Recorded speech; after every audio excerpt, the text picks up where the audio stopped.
بارے میں فرماتے ہیں کہ حضرت موسیٰ علیہ السلام کا نسب کیا ہے جی، موسیٰ بن عمران بن یسہر بن فاحس بن لاوی بن یعقوب بن اسحاق بن ابراہیم خلیل اللہ من آل فرعون۔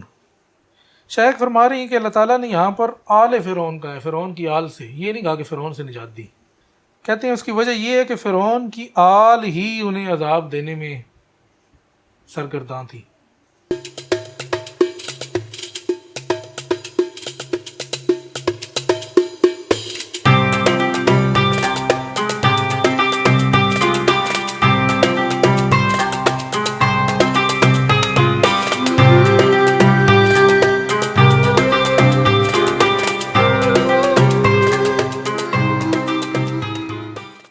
آگے وَإِذْ نَجَّيْنَاكُمْ مِنْ آلِ فِرْعَوْنَ يَسُومُونَكُمْ سُوءَ الْعَذَابِ يُذَبِّحُونَ أَبْنَاءَكُمْ وَيَسْتَحْيُونَ نِسَاءَكُمْ وَفِي ذَلِكُمْ بَلَاءٌ مِّن رَبِّكُمْ عَظِيمٌ۔ تو یہ آیت ہے جی، اِذْ نَجَّيْنَاكُمْ مِنْ آلِ فِرْعَوْنَ، کہ جب ہم نے تمہیں آل فرعون سے نجات دی۔ تو شیخ فرما رہے ہیں کہ یہ بھی تم پر ایک اللہ کی نعمت ہے کہ اس نے تمہیں مطلب بنی اسرائیل پر کہ آل فرعون سے نجات دی۔ کہتے ہیں یہ بھی ہو سکتا ہے کہ ضمیر ہماری طرف لوٹے اس کی نجیناکم کی، کہ اللہ تعالیٰ ہمیں بھی بتا رہا ہے، اور یہ بھی ہو سکتا ہے کہ بنی اسرائیل کی طرف لوٹے کہ اللہ تعالیٰ بنی اسرائیل کو جو نجات دی تھی تو اس کی طرف اشارہ ہے۔ من آل فرعون، شیخ فرما رہی ہیں کہ اللہ تعالیٰ نے یہاں پر آل فرعون کا ہے، فرعون کی آل سے، یہ نہیں کہا کہ فرعون سے نجات دی۔ کہتے ہیں اس کی وجہ یہ ہے کہ فرعون کی آل ہی انہیں عذاب دینے میں سرگرداں تھی۔ فرعون خود کچھ نہیں کرتا تھا، یہ فرعون خالی حکم دیتا تھا، حکم دیتا تھا، یعنی اصل عذاب اپلائی تو امپلیمنٹ وہ کرواتے تھے، اس کے آگے جو آل تھی، آل کا مطلب ہے کہ جو اس کے آگے ہماری تھے، جو اس کے مددگار تھے، جو کیا کہتے ہیں جو یہ آپ کے نیچے ہوتے ہیں، مشیر ہو گئے، وزیر ہو، سارے چمچے کھڑچے جتنے بھی ہوتے ہیں یہ۔ تو کہتے ہیں کہ جی وہ تو اللہ تعالیٰ نے کہا کہ ہم نے تمہیں فرعون کی آل سے، یعنی کہ اس سے نجات دی، یہ نہیں کہا کہ فرعون سے دی، کیونکہ وہ فرعون تو صرف آرڈر کرتا تھا۔ تو کہتے ہیں اسی طرح ہی ہوتا ہے کہ بادشاہ صرف آرڈر ہی کرتا ہے، باقی کام تو نیچے والی کرتے ہیں نا، خود تو نہیں آگے کسی کو سزا دیتا ہے۔ شیخ فرما رہے ہیں کہ قرآن مجید میں اللہ تعالیٰ نے اسی لیے یہ بھی کہا ہے ادخلوا آل فرعون اشد العذاب، کہ فرعون کی آل کو شدید عذاب میں ڈالو۔ فرعون کو نہیں کہا، ہاں یہ کہتے ہیں قرآن مجید میں دیکھیں اللہ تعالیٰ نے آل فرعون کا ذکر کیا ہے۔ یہ بڑا ایک نقطہ ہے کہ فرعون کو ڈالنا چاہیے، آرڈر تو وہ دے رہا ہے نا، وہ تو خالی امپلیمنٹ کروا رہے ہیں، لیکن بار بار آل فرعون کا ذکر آ رہا ہے۔ آل فرعون میں فرعون بھی تو شامل ہی ہے نا، کہ وہ اس کے بعد نکال دیا جائے گا، آل فرعون ہے تو فرعون خود بھی شامل ہے نا اس کے اندر۔ ابھی اس میں آگے پڑھتے ہیں نا۔ شیخ فرماتے ہیں کہ میں نے اپنے دور کے ایک امام جو کہ عربی زبان کے بڑے ماہر تھے، ابا ذر مصعب بن محمد بن مسعود الخشبی ہے یا خشنی ہے جو بھی ہے الخطیب، ان کو میں نے عربی کے جو کہ ماہر تھے تو میں نے ان کو فرماتے سنا، وہ کہہ رہے تھے کہ آل جو ہے، لفظ آل کا اطلاق جو ہے وہ زعماء پر اور اکابر پر ہوتا ہے، یعنی کہ کوئی بڑے رتبے والا ہو، بڑے عہدے والے جو ہوں گے، بڑے عہدے والا جو ہوتا ہے شخص، اس کے جو حواری یا اس کے جو لوگ ہوتے ہیں اس کو آل کہا جاتا ہے، یعنی کہ ایک اس کی تعظیم ہے اس میں۔ وہ کہتے ہیں جو یہ چھوٹے موٹے ہوتے ہیں نا، ان کے کہتے ہیں آل، ان کے لیے اہل کا اطلاق ہوتا ہے۔ آل چونکہ اولاد کے بھی کئی دفعہ اطلاق ہوتا ہے، تو کہتے ہیں نا آل بیت یا اہل بیت، یہ تو اس طرح کر کے بھی جیسے درود شریف میں بھی ہے کہ ہاں محمد و آل محمد، ابراہیم و آل ابراہیم، آل ابراہیم۔ اچھا جی، آگے ہے یسومونکم۔ شیخ فرماتے ہیں یسومونکم سے مراد ہے یولونکم، کہ وہ تمہیں عذاب دیتا تھا، بس اس کا یہ مطلب ہے۔ عذاب کیا دیتا تھا جی؟ کہ تمہارے بچوں کو جو ہے وہ قتل کر دیتا تھا اور تمہاری عورتوں کو وہ باقی رکھتا تھا۔ تو کہتے ہیں کہ یہ بھی اس میں بھی بڑی ایک سائنس تھی اس کی، کہ عورتوں کو قتل نہیں کرتا تھا اور بچوں کو قتل کرتا تھا۔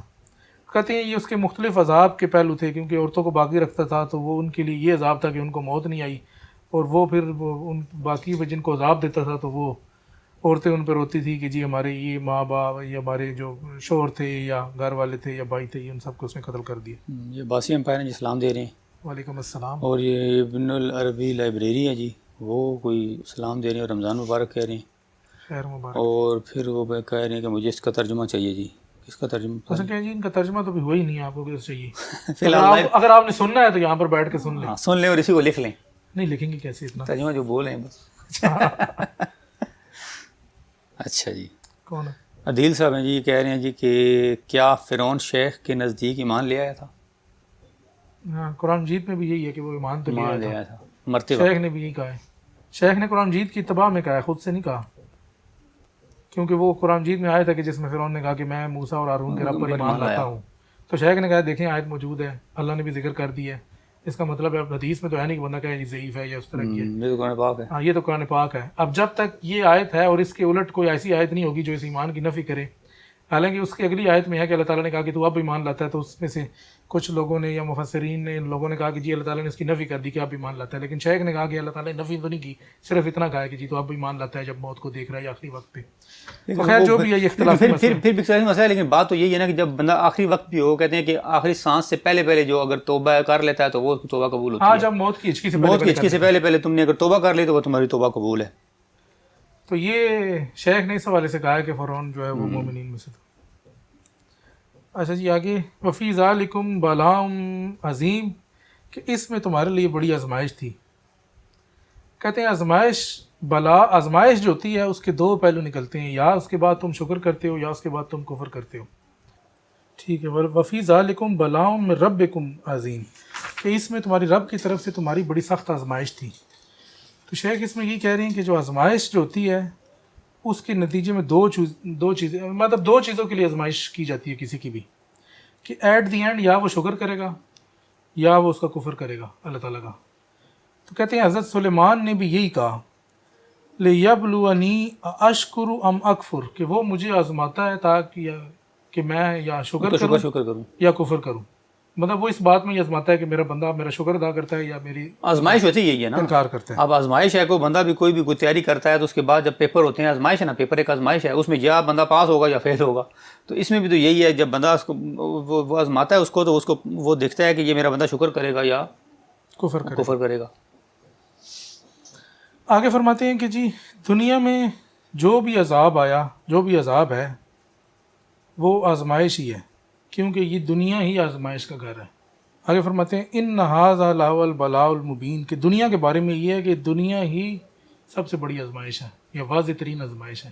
کہتے ہیں آخرت میں جو ہے تو اس کے لیے آزمائش کا مطلب عذاب جب آخرت میں آئے گا تو وہ آزمائش نہیں ہوگی. دنیا میں جو عذاب آ رہا ہے کوئی بھی آ رہا ہے تو وہ آزمائش کے لیے آ رہا ہے، لیکن آخرت میں جب عذاب دیا جائے گا وہ آزمائش تو نہیں ہوگی، کافرین کو وہ آزمائش نہیں ہوگی، وہ تکلیف کے لیے، وہ نتیجے کے لیے ہوگا. جو نتیجہ ہے وہ تکلیف کے لیے عذاب ہوگا، وہ آزمائش کے نہیں ہے کہ ان سے کچھ اور بہتری کی امید ہے. تو یہ ہے کہتے ہیں کہ وہ خالص عذاب ہوگا کہ جس میں کوئی آزمائش نہیں ہے. یعنی یہ دنیا والا چکر نہیں ہے نا کہ دنیا میں اگر جیل میں گیا تو اس کی بہتری کے لیے کہ جو بہتر ہو کے باہر آئے گا تو باقی معاملات کرے گا، وہاں سے واپسی تو ہے کوئی نہیں. جس نے دنیا میں تو واپسی ہے، دنیا میں تو میں آخرت میں کہہ رہا ہوں نا، یہاں میں تو واپسی ہے، وہاں آخرت میں کوئی واپسی نہیں ہے. جو گیا پھر وہ سو پکا ہی ہے.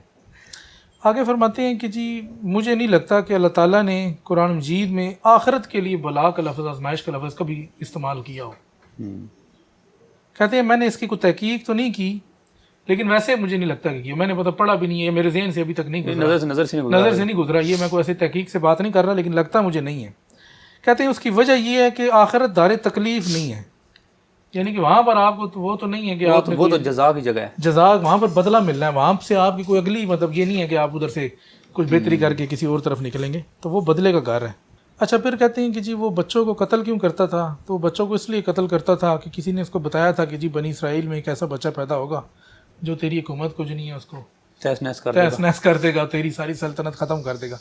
تو اس نے اس کا حل نکالا کہ وہ بچوں کو ہی نکالا کہ اس نے حل یہی نکالا کہ سب کو مار دو، سب کو مار، تاکہ نہ بچا ہو، نہ بچے گا بانس، نہ ہوگا بانس، نہ بچے گی بانسری. صحیح ہے. اچھا پھر کہہ رہے ہیں جی اللہ تعالیٰ نے بنی اسرائیل پر اپنی نعمت کا تذکرہ کرتے ہوئے کہا وَإِذْ فَرَقْنَا بِكُمُ الْبَحْرَ، کہ جب ہم نے تمہارے لیے جو سمندر تھا اس کو بھی علیحدہ علیحدہ کر دیا، اس میں رستہ بنا دیا. شیخ فرماتے ہیں یہ آیت بھی ان کے اوپر نعمتوں میں ذکر کر رہی ہے کہ یہ بھی ایک نعمت تھی اللہ تعالیٰ کی. کہتے ہیں کہ فرقنا بکم سے مراد ہے فرقنا بسببکم، کہ تمہاری وجہ سے ہم نے اس سمندر کو علیحدہ علیحدہ کر دیا اور بیچ میں سے رستہ بنا دیا. فرق کا مطلب یہ ہے نا کہ پہلے جڑا ہوا تھا نا، پھر اس کو میں فرق کر دیا اور بیچ میں سے ایک رستہ بن گیا. کہتے ہیں کہ جی اس میں سے پھر سمندر کا وہ نام ہٹ گیا، وفترا کا فظہرت الارض، اور بیچ میں سے زمین نکل آئی. مطلب یہ فرق کیا کہ وہ دونوں فرق ہو گئے اور بیچ میں سے زمین نکل آئی. فانجیناکم، اور تمہیں ہم نے نجات دی تمہارے دشمن سے.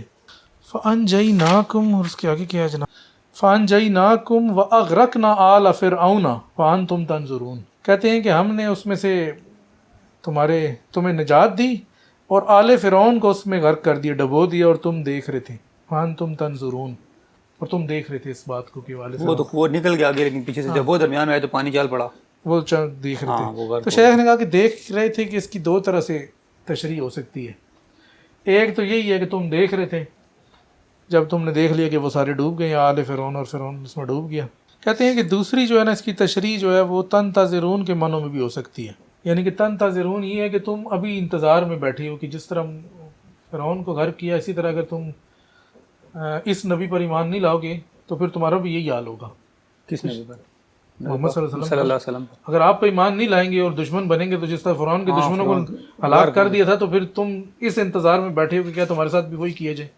تو شاید کہتے ہیں کہ یہ دونوں احتمال اس آیت میں سے ہو سکتے ہیں.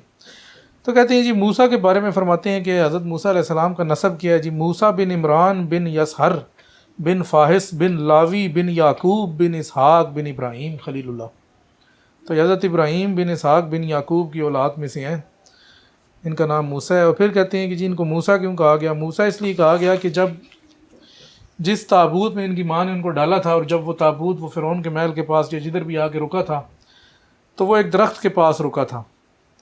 کہتے ہیں منہ قبطی زبان میں پانی کو کہتے ہیں اور سا جو نہیں ہے درخت کو کہتے ہیں.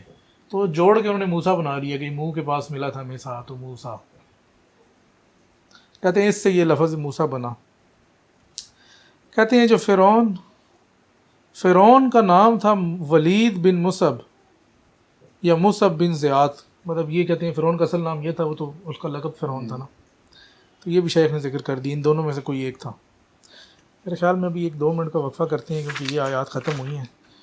اب وہ نیا ایک موضوع شروع ہو رہا ہے تو 2 منٹ کا وقفہ کرتے ہیں. اگر کسی کا سوال ہے تو وہ کر لیں.